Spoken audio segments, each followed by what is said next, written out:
What's going on, guys? Welcome back to the channel. Today I am back with another tactic testing video. Now, you might have seen this tactic already on the channel. It's called the Broken FM20 and I think this is the best tactic for Football Manager 23. I have run some phenomenal tests with teams like Real Madrid, Manchester City and PSG. And in the comment section I do get the comment of what would happen with lower league teams. Can you test it with teams other than the elite teams? Well, today I am back to do exactly that. Now, I have run it with Chelsea, obviously only projected to finish 5th in their league, so not really a lower league team, but I wanted to see a different Premier League team. Also Birmingham City, who are projected to be in the relegation zone for their league, and Port Vale, who are projected to be in the relegation zone for their league too. So if you haven't been across the tactic test videos before, we're going to run through the tactic, show you the positions. We're going to go through in possession, out of possession, in transition, and then finally we're going to get down to it and see what this tactic can do in the lower leagues of English football. So let's jump into the tactic and once again run you through exactly what it is. So the tactic is basically a 4-1-2-2-1 or a 4-3-3 if you like. It's called Broken. It was originally designed for FM20. I'm not the original creator. It was somebody called Lispy something. If you download the tactic in the link in the description, you will get to see the original creator of the tactic. So let's run through it then. Starting off at the back, we have a sweeper keeper on support. We have a wing back on the left hand side on support. We have two ball-playing defenders who are the same in the middle. And finally on the right-hand side, a wing-back on support. We have a defensive midfielder on support with no instructions. Now at this point, obviously, if you need to write any of this down or you're jotting it down to port out to another version of the game, whether it be handheld or Xbox or something else altogether, please don't forget to let me know. Come back and tell me in the comments box down below. Do these tactics port out of this game, this version of the game, the PC version? Do they port across to other versions of the game? I really would like to know. If you could put a comment in the section down below. Right then, let's continue on with the tactics. So you have two Mazzalas, one on the left and one on the right. You have an inside forward on the left-hand side on attack. On the right-hand side, you also have an inside forward on attack. And at the top of the pitch, you have an advanced forward on attack. So it is a custom Gegenpress tactical style. Its mentality is attacking. The in possession tab looks like this. The in transition tab will look like this. And the out of possession tab will look like this. So as I said, this is the third version of this tactic that I am going to be testing out. Well, it's the same tactic, but the third video, third run through with this tactic. And I think it's going to have some fantastic results. Let's jump across though, just to see exactly what did happen when we run the test with Chelsea. And then we'll go to Birmingham and Port Vale. So to start us off, in the competitions tab, you can see Chelsea didn't actually do as well as I thought. Only finishing 4th in the league on 77 points. They were knocked out the Champions League at the group stage. And they were knocked out the Europa League at the last 16. They did finish runner-up in the FA Cup and did finish runner-up in the Carabao Cup. So let's see who they lost to in the domestic cups. Lost to Liverpool in the FA Cup, and in the Carabao Cup, they lost to Manchester City. In terms of the Premier League then, let's have a little look at what happened there. If we go to the stages, you can see that they played 38, won only 24, drew 5, lost 9. They did score 83, but they conceded 49 goals. Had a goal difference of 34 and only 77 points. If we go into the profile and look at some player stats, Kai Havertz finishing as the top goal scorer on 23. Didn't have anybody in the average ratings or assists. Kai Havertz had 10 Man of the Match awards. Reece James picking up 15 yellow cards.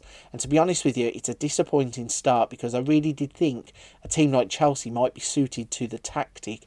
However, it seems that in terms of Premier League teams, you're going to need to make a few tweaks, maybe buy a few players to get this tactic firing. They finished quite a long way off of Liverpool at the top of the table. But we have two more teams to check out, and these are the ones that you really want to know how they are going to perform. So with Birmingham City, unfortunately, it is the same story. Birmingham 76 points, finishing in 7th. Now, this isn't as bad as it seems because, obviously, as I said, at the start of the season, Birmingham City are not projected to be anywhere near the top of the league. If we go to season preview, you can see they were down here in 20th at 50-1. So they have managed to really outperform that, even though they are not closer to the top of the table that I thought they might have been. If we go to the stages, you can break down what has happened. 7th place, 46 games played, 22 of those won, 10 draws, 14 losses. They did score 81. They conceded 64, 17 goal difference and 76 points. If we go back to the profile screen, you can see they didn't have anybody in the top goal scorers. So obviously with this tactic, you're going to need a goal scorer. Nobody in the average ratings. Chong did get 11 assists. And then Longelo getting 6.63 in terms of dribbles per 90 minutes. So it's a bit of a mixed bag for me, really, the Championship, because it's one of the most difficult leagues in the world to get out of.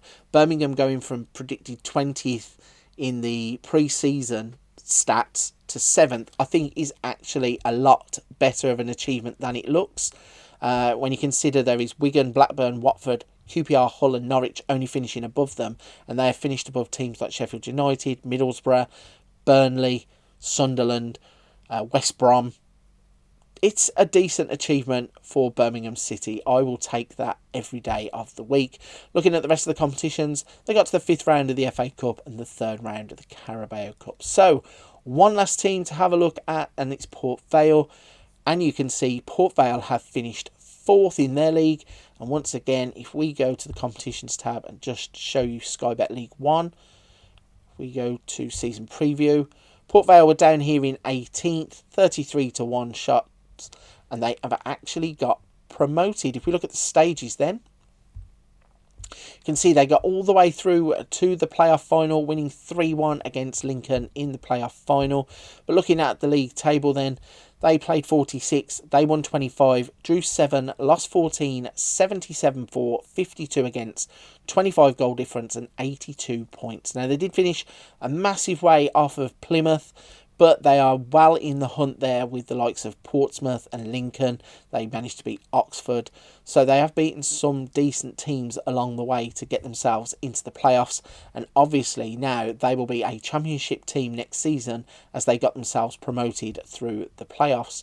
If we go into the profile for the league, you can see that Harrison scored 24 goals, which is on par with Dane Scarlett, and also with Dobbin here for Derby. Harrison got 7.18 average rating. Small and Ojo getting quite a lot of yellow cards, 19 and 17. And then Small, 4.56 in terms of dribbles per 90 minutes. If we go back to the competitions tab, you can see they were knocked out in the 2nd round by Swindon Town, 1st round by Hull City. They were runner-up in the Papa John's Trophy, losing out to Manchester United's under-21s. So, it may not seem like a massive achievement, but all 3 clubs really, Chelsea finishing exactly where they thought they would finish, Birmingham finishing a lot higher considering they were supposed to be dragged into a relegation battle, and Port Vale actually got themselves promoted. So I think that this tactic is still the best tactic on FM23. Despite what looks like a mixed bag of results, I think they're a lot more positive than it gives off. A promotion, team well outperforming their odds, and a team that hit exactly what they required at the start of the season is a good result for me. Right then, I'm going to start to round this one up. This has been an honest tactic test of Broken FM20. As I said, you will have seen me go on and on about this and being the best when you're playing with the best teams. Well, this is what you can expect if you are a team that is not one of those elite teams. Right then, if you're at this point of the video, you're still listening to me, firstly, a big thank you. I really do appreciate it. Secondly, if you wouldn't mind hitting the like and subscribe button to help the channel out, hit the notification bell, you'll never miss another video here on the channel. If you also are into things like tactics, Wonder Kids, Let's Plays, hints, tips, tutorials, something for everybody on the channel, don't forget to go and check other things out there. But for this one, I'm going to wrap it there. Thank you for watching. I'll see you on another video soon.